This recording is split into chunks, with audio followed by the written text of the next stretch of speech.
တပန်းအနံ့အပြင်းဆုံးခောက်ဆွဲအကြောင်းကိုသိပြီးကြပြီလား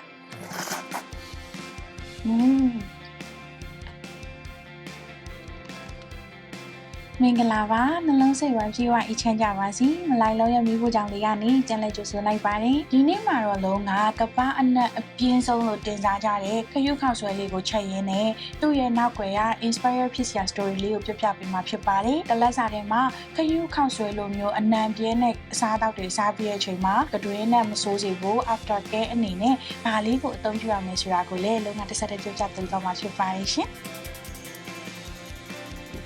အခုကတော့ခရုခောက်ဆွဲနှီးရည်နဲ့အရန်လိုက်ဖက်တဲ့ကြောက်အုံမွမွလေးကြောင်းမှာဖြစ်ပါတယ်ခရုခောက်ဆွဲရလေလုံးအရန်ကြိုက်မှန်းကိုဟိုးရင်ကလေးကကြည့်ရကြွေဆိုသိနိုင်မှာပေါ့နော်အဲ့ဒီတော့ကခရုခောက်ဆွဲဈေးနဲ့အခုဈေးနဲ့ဆိုလို့ရှိရင်တော့နှစ်ဆခွဲလောက်ကိုတက်သွားပြီအရင်တော့ဖားလိုက်စားခဲ့ရတာအခုချိန်မှာပိုပြီးတက်နေလို့ခံစားရရပေါ့နော်ကြောက်အုံကိုလုံးကမွမွလေးဖြစ်စီချင်တော့တေချာလေးခောက်ပေးပြီးတော့အမြုံလေးတွေရောထည့်ပေးထားပါတယ်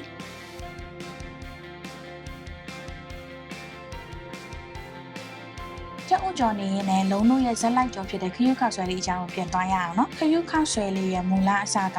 တရုတ်နိုင်ငံတောင်ပိုင်းလျိုကျူးဆိုတဲ့မြို့ကနေလာတာပါဒီထဲမှာလည်းသူကလျိုကျူး lost fan ဆိုပြီးတော့ရေးပေးထားတယ်ပေါ့နော်လျိုကျူးအကြောင်းကိုပြန်ပြောရလို့ရှိရင်သူကအရင်တုန်းကအစားတောက်နဲ့နာမည်ကြီးတဲ့မြို့မဟုတ်ဘဲနဲ့စက်မှုထွန်းကားတဲ့မြို့ဖြစ်ပါတယ်လျိုကျူးရဲ့ပထဝီဝင်အနေအရပြောရမယ်ဆိုလို့ရှိရင်လည်းသူကတောင်တွေကလည်းတစ်ဖက်မှာဝိုင်းနေပြီးတော့တစ်ဖက်ကကျတော့လည်းမြစ်တွေစုံနေနေရပေါ့နော်ဟိုးအရင်ခေတ်ကလေးကတဲ့လျိုကျူးကိုသွားလို့ရှိရင်ကုန်းလန်းကသွားတာတဲ့ရေလန်းကသွားတာပိုလွယ်တယ်လို့တော့မှပြောကြရပေါ့နော်သူတို့တွေကမြစ်ထဲကရတဲ့ခရုတွေနဲ့ဟင်းတွေလို့ကိုစပြီးတော့တွေးခဲ့ကြတာပေါ့နော်ဒီကြောက်ဥကပေါ့နော်လုံးခရုခောက်ဆွဲနဲ့တွဲစားဖို့တော့ပင်အတွက်ကြော်တာဆိုပေမဲ့ဒီလိုမျိုးတက်တက်ချင်းဝူးဆိုလို့မရဘဲနဲ့သူက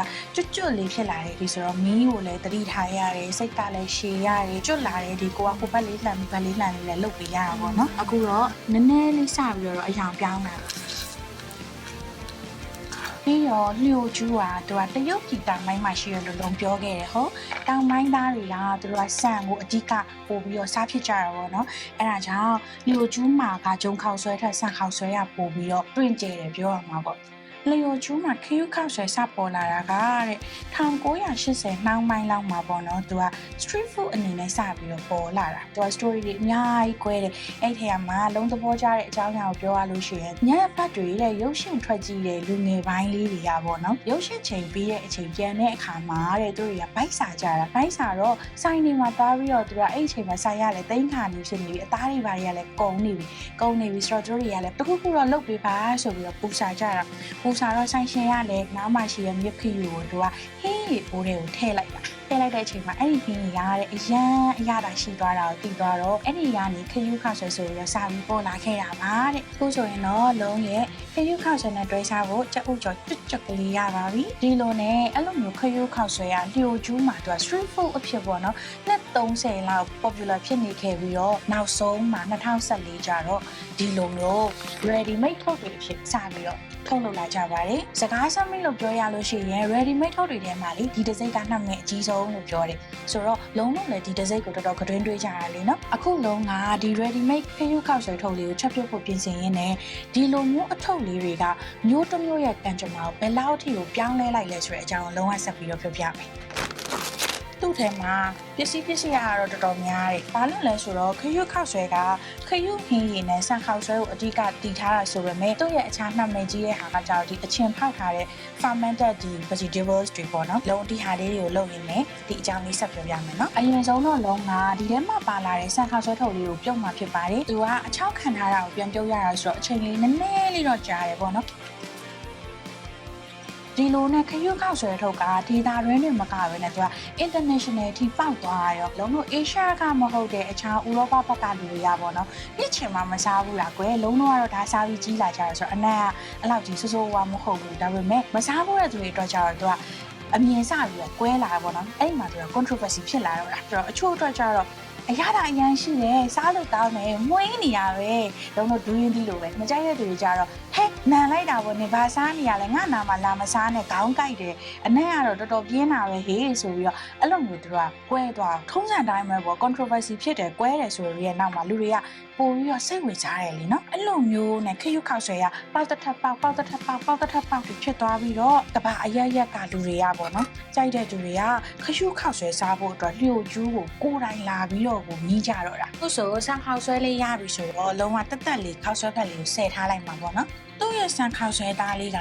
ရင်းနှီးရပြောရမယ်ဆိုတော့မိရှိဖန်နဲ့သူက size နည်းနည်းဆင်တယ်ဒါပေမဲ့မိရှိဖန်လို့မျိုးအီဆက်ဆက်မဟုတ်ဘဲနဲ့သူကနည်းနည်းချူရီဖြစ်တဲ့ဘက်ကိုသွားတယ်အဲ့ဆိုရင်ဆန်ခောက်ဆွဲရပြီဆိုလို့ဟင်းရီလေးစတင်ကြရခရုခောက်ဆွဲလို့ပြောရမယ်သူ့ရဲ့ soup base ထဲမှာခရုအသားကိုလုံးလို့ရှာတွေးဖို့ခက်တယ်ပေါ့နော်သူ့ရဲ့ soup base ကအယိုးရဲ့ခရုကိုထည့်စိန်ပြီးတော့တစ်ခါရေးပြုတ်တာပြီးတော့ကြက်တာနဲ့သူတို့တွေကခရုကိုဖယ်ထုတ်လိုက်ရောအဲ့လိုဆိုတော့လုံးဝခရုမတွေ့ဘူးပေါ့နော်ဒါကြောင့်ဒီခရုလေးတွေကလုံးဝလုံးအပြင်ကနေပြီးတော့ခရုစားခြင်းလို့ထပ်ထည့်ထားတာပါဒါကတော့ခရုခောက်ဆွဲရဲ့အဓိကဆက်လိုက်တော့ခရုအနှစ်ထုတ်ပါခရုခောက်ဆွဲနန်းနေဆိုပြီးတော့နှမပေါ်ပြီမဲ့သူ့ရဲ့အဓိကနန်းနဲ့အနံ့ကဒီခရုဟင်းရည်ထဲမှာထည့်တယ်ခရုအနှစ်ကြောင်လာတာမဟုတ်ပဲနဲ့လုံးလို့အခြားကထည့်တယ်မြစ်ချင်းကျွတ်နရွက်ချင်းပဲတောင်ချင်းအဲ့လိုမျိုးဟာတွေကနေအဓိကလာတာဖြစ်ပါတယ်ဆိုတော့ဆက်ပြီးတော့ပြရလို့ရှိရင်ဒီလိုမျိုးခရုခောက်ဆွဲကနှမေကြီးလာတဲ့အချိန်မှာ ready made ထုတ်တွေကလည်းအရန်ရောင်းကောင်းလာပြီးတော့ပေါ့နော်သူတို့ဒေတာကနှစ်ဆိုင်တဲ့သူတွေပဲတောင်ချီဆိုင်တဲ့သူတွေမှုဆိုင်တဲ့သူတွေက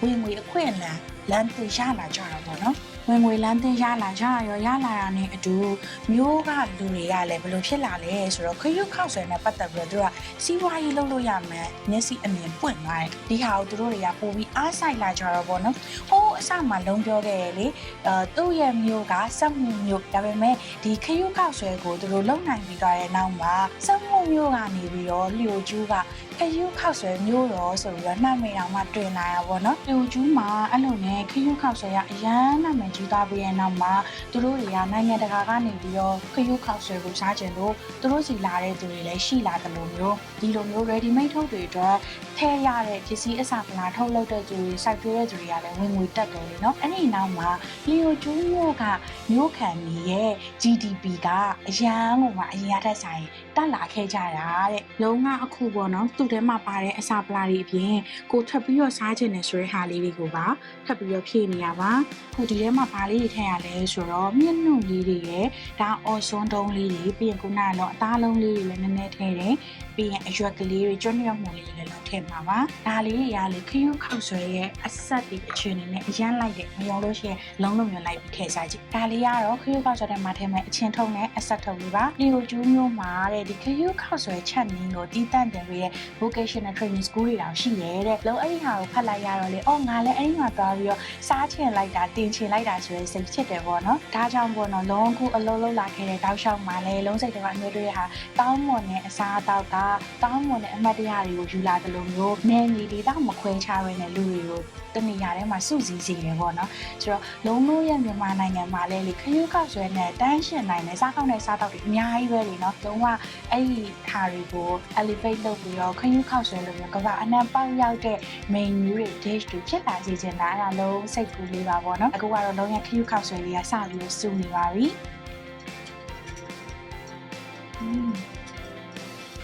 လုံးဝတော့ကြိုက်တဲ့လူမျိုးလိုလားဒီအနံလေးကိုမှွေးနေရပါပဲရှင်အဲဆိုလုံးပဲရွက်နဲ့တာဝရွက်လေးလေးတော့ထည့်လိုက်မယ်အစားစားလို့ရှိရင်လေအဲ့လို veggie လေးတစ်ခုခုတော့အများနဲ့ပါအောင်ထည့်ချပေးဖြစ်ပါတယ်โอเคဒါဆိုရင်တော့ရပါပြီအဲဆိုလုံးပွဲပြင်มาတော့မယ်တကယ်တော့ဆန်ခောက်ဆွဲရဒီထဲမှာထည့်ပြုတ်လို့ရှိရင်တော့သူကပို့ပြီးတော့စားလို့အရတောင်ဝင်နေပေါ့နော်ဒါပေမဲ့လုံးဝလှလှလေးပြင်ချင်တာဆိုတော့တတ်ပဲပြင်လိုက်ပါမယ်နော်ဟောဒီမှာကအော်စွန်းတုံးလေးတွေအော်စွန်းဝင်လေခရုခောက်ဆွဲနဲ့တွဲစားမိပြီးရတူရှိလားလုံးစားကြည့်ရတာတော့တော်တော်လိုက်တယ်တိလားကိုကတော့ချက်ပြီးပေါ်လို့ဆိုတော့နူးနူးချွတ်ချွတ်လေးဖြစ်တာ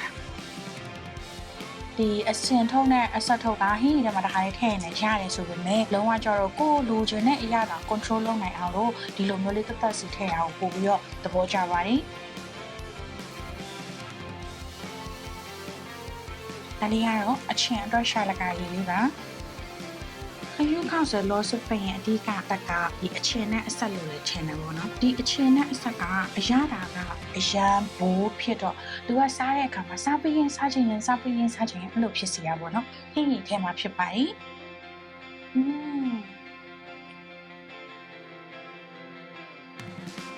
တိုင်းတဲ့သူတွေဆိုအနိုင်ရရနဲ့တည်ရည်ယူပဲဒီကြောက်ကြော်ကတော့လုံးလုံးတစ်ထောင်လုံးကြော်ထားတဲ့ကြောက်ကြော်ကသူ့ဒီထဲမှာထည့်ဆောင်ပါပါဒါလေးကတော့ topic အနေနဲ့ပါတဲ့အကျွတ်ကြော်နဲ့မြေပဲဆန်ကြော်ပေါ့နော်ဒါလေးတွေကိုလည်းထည့်မှာဖြစ်ပါတယ်ဟိုးရှင်ကလေးကစားတဲ့သူတွေဆိုလို့ရှိရင်သိလိမ့်မယ်သူတို့ကလေတစ်ထုပ်တစ်ထုပ်ပေါင်းပြီးတော့တစ်ထုပ်လည်းပေါင်းထည့်ရပါတော့ဒါပေမဲ့ဒီနောက်ပိုင်းမှာသူတို့က worldwide ကိုဖြန့်တာဆိုတော့ဟိုဘက်မှာကျတော့ peanut allergy ရှိတဲ့သူတွေရှိတယ်တော့သူတို့လိုနှစ်ခုခွဲပြီးတော့လုပ်လိုက်တာရှင်မယ်ရန်ဟိုလိုက်ရောညှိထွေပြောင်းလဲနိုင်တတ်တယ်လို့ပြောရမှာမသိဘူးဒီပဲဆန်လေးထည့်ရမယ်ဒါဆိုရင်တော့ချက်နေတဲ့ကာလာတောက်ရှာခယူးခောက်ဆွဲရဲ့ inspire ဖြစ်စရာ story လေးပြီးရနောက်မှာတော့လုံးရဲ့ရှိမှာအနံ့ကြောင့်နှက်မဲကြော်တယ်ဒီခယူးခောက်ဆွဲလေးကအသင့်ဖြစ်ပါပြီဆိုတော့ဒါလေးကိုလုံးစားလိုက်ပါအောင်မယ်လုံးလို့လည်းဒီသားရင်းမှာပေါ်တဲ့ပစ္စည်းတွေကိုအသုံးပြုပြီးတော့တဘာတစ်ခုလုံးကသဘောကျကြတဲ့အရာတာမျိုးတွေ ready made အနေနဲ့ပေါ့နော်တင်ပို့ဖြန့်ချီနိုင်အရန်ကောင်းပါပဲဒါလေးကိုမြင်လိုက်ပါအောင်နိ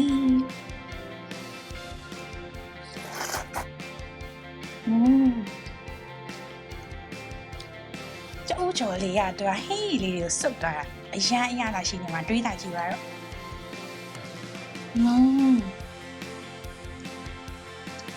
အဓိကအနံပြင်းနဲ့ဇက်လိုက်ကတော့သူ့ကြောင့်ပေါ့နော်ဒီခရုခောက်ဆိုတခုလုံးခြုံငုံပြီးတော့ပြောရလို့ရှိရင်သူ့ရဲ့ soup base ကအယိုးနဲ့မြစ်ခရုကိုအခြေခံထားတာဆိုတော့သူတို့ရဲ့အရာတာက rich ဖြစ်တယ်ဥမာမီဖြစ်တယ်ပြီးလို့ရှိရင်တော်တော် deep ဖြစ်တဲ့အထက်မှာပါတယ်ပေါ့နော်အဲ့ဒီထဲကိုမှသူတို့ကမြစ်တွေလိုမျိုးပဲတောင်းရှည်လိုမျိုးမုံလာဥချင်လိုမျိုး pickles လေးတွေထည့်လိုက်တော့ texture ကလည်းစုံသွားပြီးတော့အရာတာကလည်းလုံးဝအချင်အဆက်အချို့အကုန်လုံးကိုလုံးဝမိသွားတဲ့သဘောမျိုးပေါ့နော်ဒါကြောင့်လည်းစားလိုက်လို့ကြိုက်သွားတဲ့သူတွေကဒီကနေပြီးတော့ရုံထွက်လို့မရတယ်ဝယ်ချိန်ဆိုကြလို့ရှိရင်စားလာမယ်စားမယ်ဆိုပြီးချစ်တာပေါ့နော်အဲ့ဒီထဲမှာသူတို့တွေက texture ပိုဆုံးအောင်လို့လုံးလုံးဒီအစိမ့်ကိုအားပေးတဲ့မြေပဲဆန်လိုမျိုးတွေတိုဖူအကျွတ်ကြော်လေးတွေပေါ့နော်အဲ့ဒါတွေပါထပ်ထည့်လိုက်တော့ texture ကလည်းအရန်စုံနေအရသာကလည်းတော်တော်အဆင်ပြေတယ်အဲ့လိုဖြစ်သွားတာပါအနံ့ကတော့ချွင်းချက်ပေါ့နော်ကြိုက်တဲ့သူတွေတော့ငွေပြီးတော့မကြိုက်တဲ့သူတွေလည်းဆိုရင်နံပါတယ်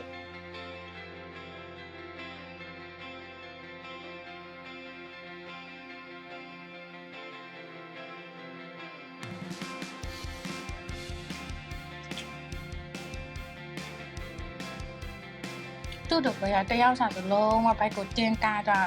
ဒါပေမဲ့ပြဿနာရှိတာကလည်းဆိုတော့ကိုကကြိုက်လို့မှွေးတဲ့အနံ့ဆိုပေမဲ့ပေါ့နော်တစ်ဖက်တူတော့ကြတော့စိတ်အနှောင့်အယှက်ဖြစ်စေနိုင်မဲ့အနံ့မျိုးဆိုလို့ရှိရင်လူကြားထဲမှာဒါမျိုးစားပြီးတဲ့အချိန်မှာတယောက်နဲ့တယောက်နဲ့ communicate လုပ်တဲ့ဟာတွေမှာကိုက confidence မရှိဖြစ်တတ်တယ်ပေါ့နော်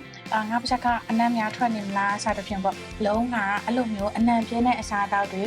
ကြက်တုံချူလိုမျိုးဒူးရင်တီလိုမျိုးနံပြားကြီးများနဲ့လှုပ်ထားတဲ့ဟာလိုမျိုးတွေစားပြီးတဲ့အချိန်မှာလုံးရဲ့အရေးပေါ်ကဲဆယ်ရေးလေးရတော့ဟောဒီကတာယာ bread ပါ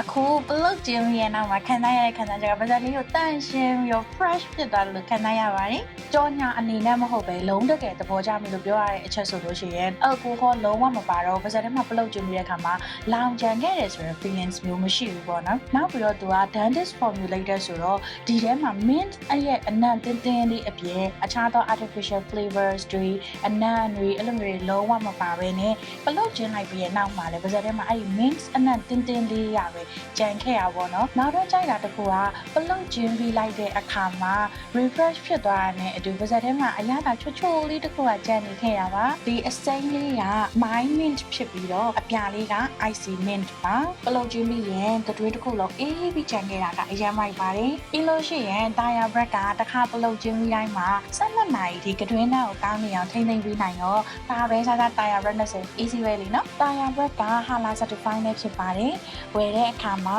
Nutrilite hologram ပါတာလေးရမှအစ်စ်ပါနော်တတိထားပြီးတော့ရွေးဝယ်ကြပါဦး